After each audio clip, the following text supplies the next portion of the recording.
I want to start this video off by saying it's going to be a little bit different to just a normal packing video, and I'll explain why. So if you're looking to pack solid black, I'm guessing that's why you've clicked on this video. It is the title and the thumbnail suggests that. I'm assuming that you will have watched countless videos on this topic. Every single one of those videos are going to have told you to pack black, and I'll show you on a few examples, and myself included. To pack black, you will do small tight circles in a circular motion. Or you might use the cross-hatch method where you're building it up in layers. So you would be brushing and then cross-hatching and brushing and building it up until it were fully saturated. Those techniques are all good techniques. When do you use which? And how do we put it all into practice? So on my course, we teach it in squares and we go through every different thing. But I want to show you actually on designs what methods we'd be using and why. Because this is the most important bit. Sometimes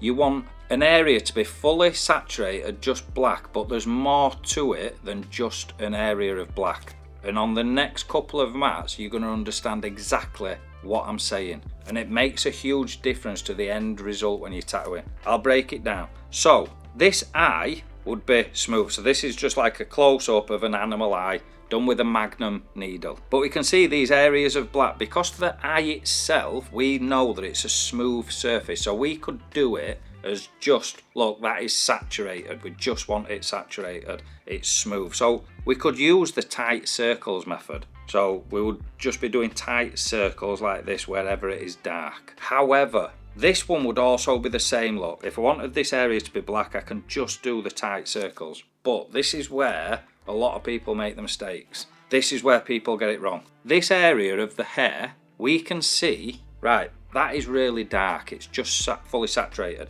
You would look at the image and say, well, that's just black. So I'm going to use one of the techniques that I've watched on other videos that say, right, we can do the tight circles, we can do this technique. What I'm going to suggest is a different method. You always want to use the technique and the direction of flow of what the image is.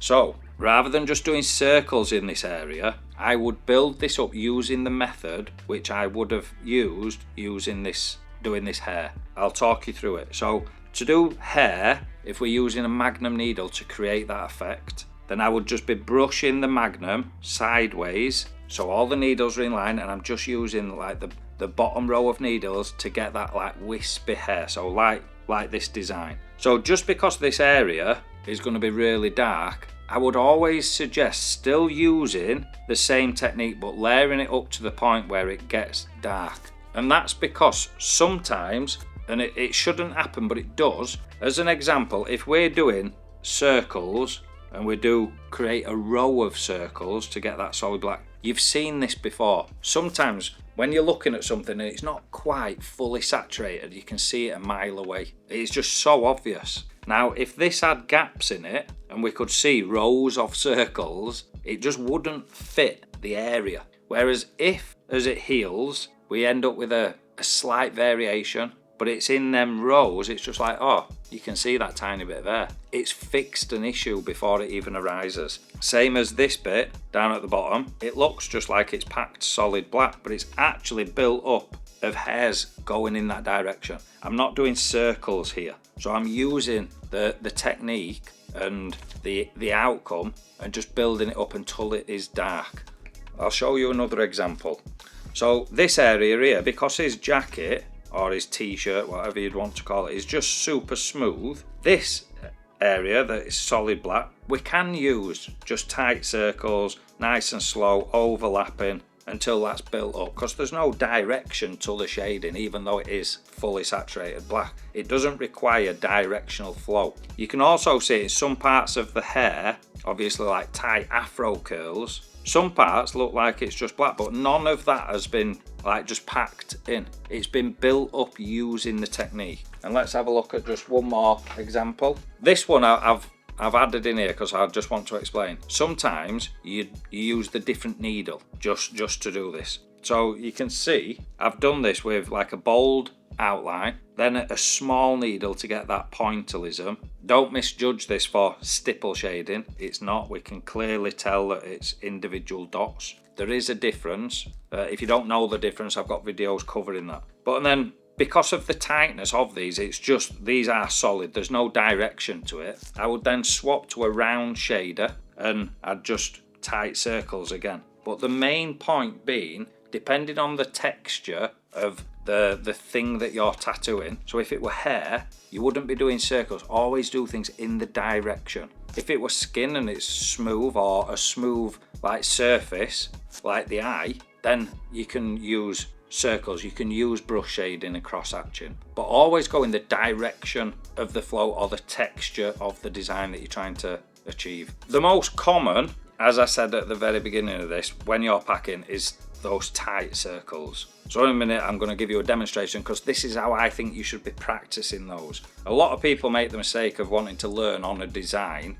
that can hide things or make your focus go elsewhere. So we'll jump onto that, and this is how you should be drilling how to pack colour. When we're packing with a round shader or a mag, a lot of people go in circles, tight little circles, overlapping like so. Then, and I've already explained this, they go in the same pattern again. This is what I like to do a little bit different. I want the circular motion repeated, but in a circular manner. So we're doing circles in a circle.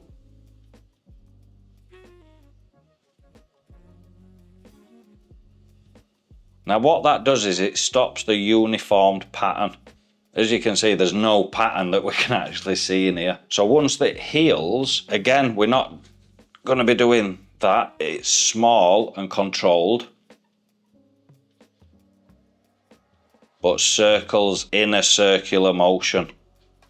And doing it that way, we avoid the being uniformed. So doesn't matter what needle you're using. If you pack in the area with a round shader, don't matter whether it's a 3, 5, 9, 40, irrespective, this is how I want you to do it. So we're going to jump onto the mats. We're going to block a load of squares in to just really emphasize and get used to this movement. We've got as rinse cup, as ointment, dynamic black, some wipes, everything's covered up. I'm using the Bishop Power Wand, and I'm using a 35 14 RS round shader.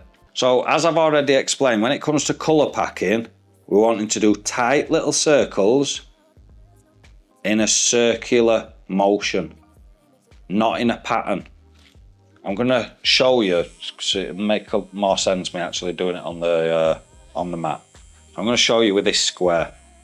So this is what people do.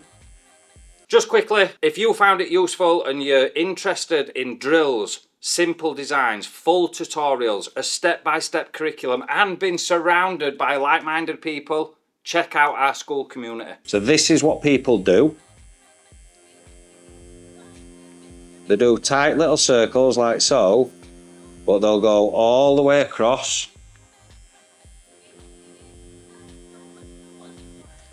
Then they move up and do the same again in a row.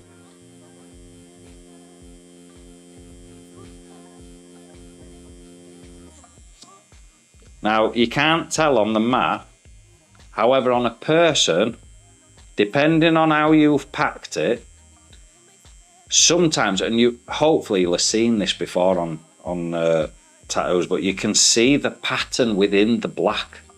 We want to avoid that, so we're going to do little circles in a circular motion, overlapping.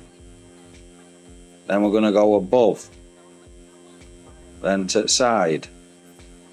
So we're not doing it in a uniformed pattern. It's kind of like the principle when you're polishing a car with a machine polisher that's just doing circles. You get the oscillating ones that does circles in a circle, and it avoids the smear marks as much. The exact same principle in tattooing. Hopefully that made some of you understand the reasoning behind it a little bit better. But a few little things to touch up on, so I'm just packing this one in, I'll explain on a new one.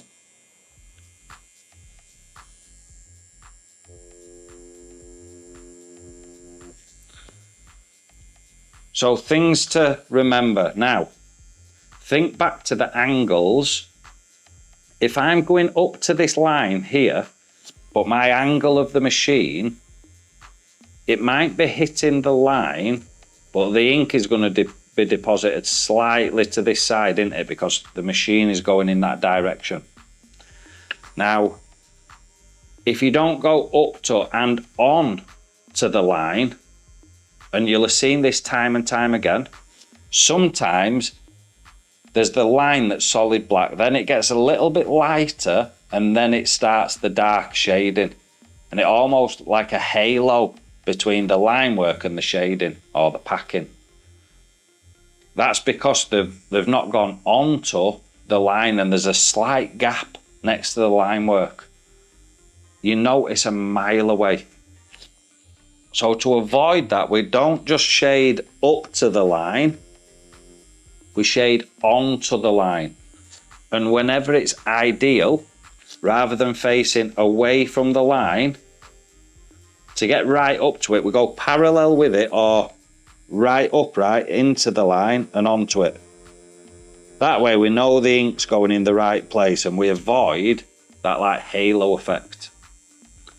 So we go right up to and onto the line work. No gaps. But again, I just want to cover the techniques with you, so I'll do it in the middle so it's easier to see. We're doing circles in a circular motion, overlapping and moving. Now, a lot of the time when people are colour packing, they wipe it away and it's all patchy and they've got to re-go over it a second pass, a third pass. If you follow this principle, usually 1, maximum 2 passes, it's done. There's no pattern, you can't see any pattern. Less traumatic to skin, because you're not having to go over it and over it and over it. Perfect for the customer. The problem that some people have is it's hard to stick to the small circles in a circular motion. It's almost like people get bored and they want to rush it, so they speed up, and this is what happens. So instead of it being tight black like that, they then start doing that. When they wipe it, see how it's not consistent now. There's dark bits, there's little bits that are lighter. We wanted it like this. So again, don't rush this. Tight little circles, controlled. So I can see the areas that are thing. Make sure the circles are overlapping.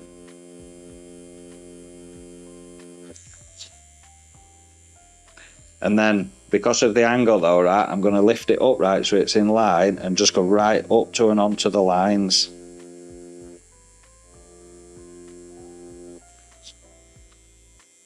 So that'll be fully saturated. Don't rush. Massively, massively important. This is the first time packing on the course. You're going to love this method, but make sure it's not patchy. So just one more time, tight little circles, don't rush it, in a circular motion.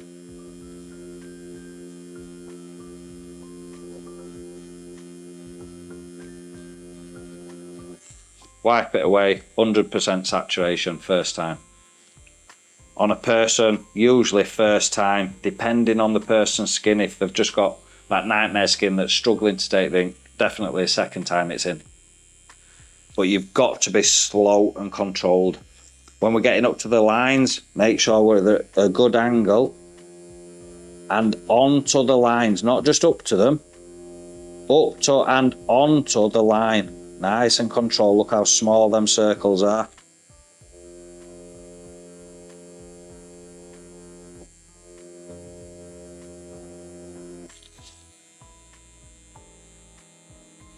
If you like how this has been explained and you want the full lessons, the full breakdowns, all the stencils needed to follow along, then join us community on Skool. It's like no other in the industry. And as always, listen, thank you so much for watching. Make sure that you're subscribed if you're not already, and I'll see you in the next one.